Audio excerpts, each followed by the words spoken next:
What's going on, guys? Welcome back to another video. Well, today is a video I was hoping I wouldn't have to make, but I'm sure a lot of you guys have seen that the USL League 2 season has been canceled for the 2020 season, and I'm basically just going to be talking to you guys about what my plans are going forward now.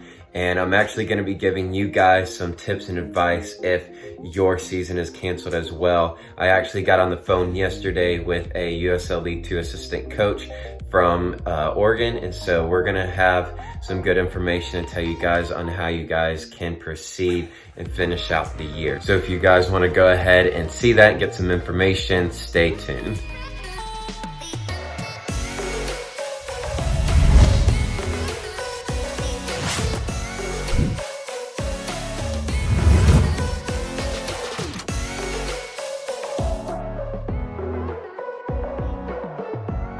Okay, so as I said in the intro, the 2020 USL League 2 season has been canceled. For any of you guys that are new, like maybe this is your first time watching any of my videos, basically a couple months ago before the pandemic kind of struck, I had recently signed with the Villages SC in the USL League 2. So I had already even moved down to the Villages. We were getting ready to start our training because we had our US Open Cup game coming up very quickly. So I moved down there, and then I was only down for about 1.5 weeks or so.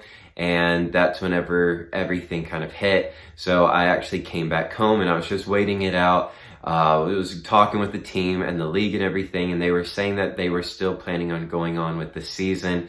But I guess since everything just kind of keeps getting pushed back, they had to go ahead and cancel the season. It's super unfortunate and everything because I really felt like this was going to be a big year for me. I didn't know how much playing time I was going to get, but I was ready to get there and learn and grow. I was going to the best team in Florida when it comes to the USL League 2.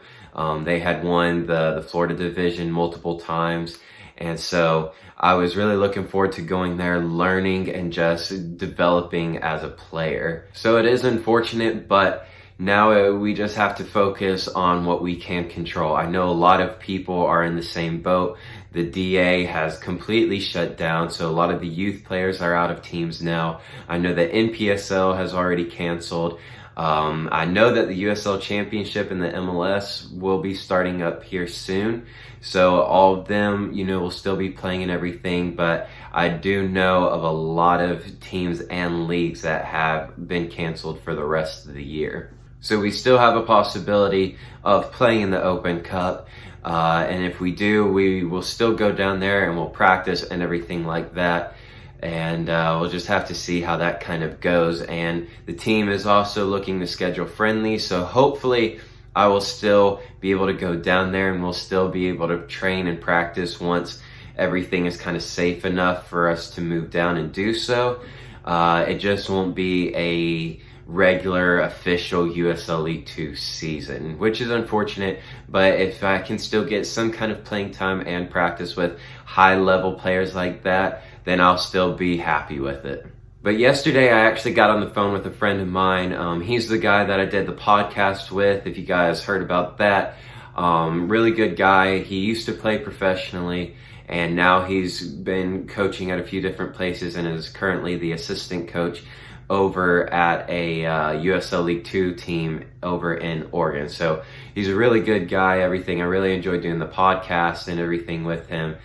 He's super chill. And so I wanted to get on the phone with him and kind of get a coach's opinion on what he thinks that players should be doing for the rest of the year. I wanted to come on here and give you guys kind of what my plan of attack is, and also tell you exactly what the high level coaches think that players should be doing. So that way you guys aren't just getting my opinion, you're also getting a high level coach's opinion as well. So basically, my plan of attack is, if the season does continue, I'm going to go down there and try and get as much training as I can, and then hopefully play in the Open Cup and, some of the friendlies. And then if that does still work out, try and get some extra training in with our coaches, maybe some of the other guys on the team, and just try and get as much training as I can during the time of us kind of finishing out our kind of, friendlies and Open Cup schedule. If that doesn't happen and they go ahead and say, we're not going to do that, my second plan of attack is to just try and contact as many teams as I can, maybe some USL Championship, maybe some USL League One teams, whatever I can find, to where even if I can just come on as a practice player, even if I have to pay for some of my stuff, just see what I can do about coming on and just still getting in practice time with high level players. Now, another option that I do have is to go and play with a local club team. I did that a few years ago, or actually it was just last year. Last summer, I actually was with them for quite a bit, and they have some really good players at the youth level. And even though they are kind of younger, most of us, whenever we do play, it's usually all the older high school guys. Like whenever we were out there, we had somebody who was going to a D2 university, and now there's another person there right now that is like one of the big prospects in high school soccer here in Florida. So even though it is like high school and youth age, they're still really high level players, and if that's what I have to resort to, then that's what I can do, and it will still be better than nothing. But ultimately, I'm going to try and find a either professional or semi-pro team that I can come on as a practice player, or maybe a player depending on how it works. So basically, I was talking with Brian yesterday about what he thinks players should be doing, and pretty much kind of the same thing. He told me that players really need to focus on staying sharp. They need to focus on getting as much playing time, practice time, and pickup games, whatever they can get, as much of that as they can for the rest of the year. It's going to be hard to find, teams and leagues to play in, but even if you can just get a group of high level players that's going to push you each and every training session or whatever, that's going to be the best way. He just said, you need to find some way to consistently play and ultimately just keep on working and developing your skills. Now, he also said now is a great time to work on your weaknesses. So for me personally, the past couple weeks, I've been working a lot on some of the areas of my game that I think are weak. So I really have been focusing on that, and now I'm going to be putting more time into focusing on improving my weak areas. Now, another thing that he also did say is to take time and watch film, learn different styles of play, look at how different teams and different formations play, because you can be a good player in one role, but if you go to a certain team and they're playing a different formation than what you're used to, your role is going to change a little bit, and you need to know how to adapt your play style to fit that formation. So go online, watch a ton of film is what he said to do. Learn different styles of play, learn also different positions of play, because the more versatile of a player you are, the more kind of opportunities you'll get in the professional realm. Coaches like to see players that can play multiple different positions on the field. He was telling me how he used to play a little bit of striker, right back, winger, mid, just all over the place, and he said that really helped him get in contact with more people and get more opportunities, because he was such a versatile player. And then another thing he said is to keep working on your fitness. A lot of people aren't going to be working on their fitness, and a lot of people are telling people that fitness isn't a priority right now. But he was saying to keep up your fitness to where whenever everything does come back, you will be one of the fittest players out there, whether it's at a tryout or anything like a combine, something like that. He said as a coach, they really like to see players that can last a full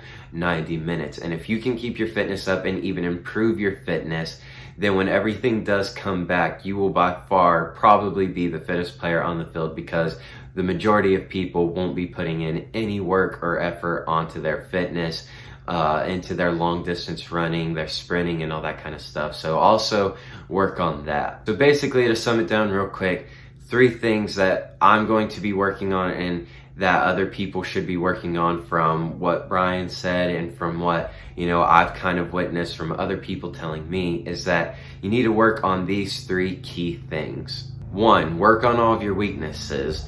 2, watch and study a ton of film, learning different positions, formations, everything like that. And 3, just keep your skill and your fitness up. Just try and stay well balanced. Now, when it comes to training, last thing here, he said that he thinks players should be doing like double days, like 4 days out of the week, and then take kind of like a 3-day weekend. And if you're feeling good enough, do maybe 5 days out of the week and then just take a 2-day weekend. But don't over push yourself, because just remember, this is a marathon and not a sprint. This is a long time that we're gonna have to go without playing in any kind of league system. So you don't want to burn yourself out too fast, but you want to keep your training intensity very high and very sharp. So maybe doing like Monday, Tuesday, Wednesday, and Thursday, like keeping those days on like double days and keeping the intensity really high, and then taking like Friday, Saturday, and Sunday kind of off, but also doing kind of workouts and stuff like that, I think will really benefit you guys the most. Okay, so that's my advice and also what Brian had to say. I know it's gonna be a super tough time for all of you guys, but just do whatever you can. Just get out there, try and get as many pickup games or training sessions with high-level players, people that are really gonna push you to keep improving. And just remember, like I said, this is a marathon, not a sprint. This is going to be a long time of us not being able to play, probably on any kind of formal team or anything like that. So just be smart, listen to your body, don't push yourself too much. You know, you don't want to burn yourself out too quickly, and you just want to stay ready for whenever your opportunity does come. So don't slack off too much.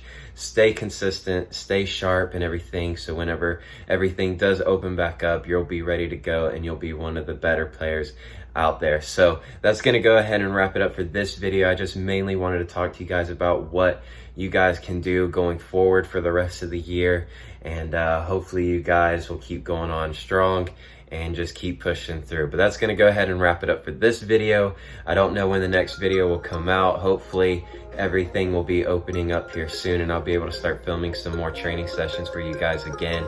But until then, I'll catch you guys in the next video.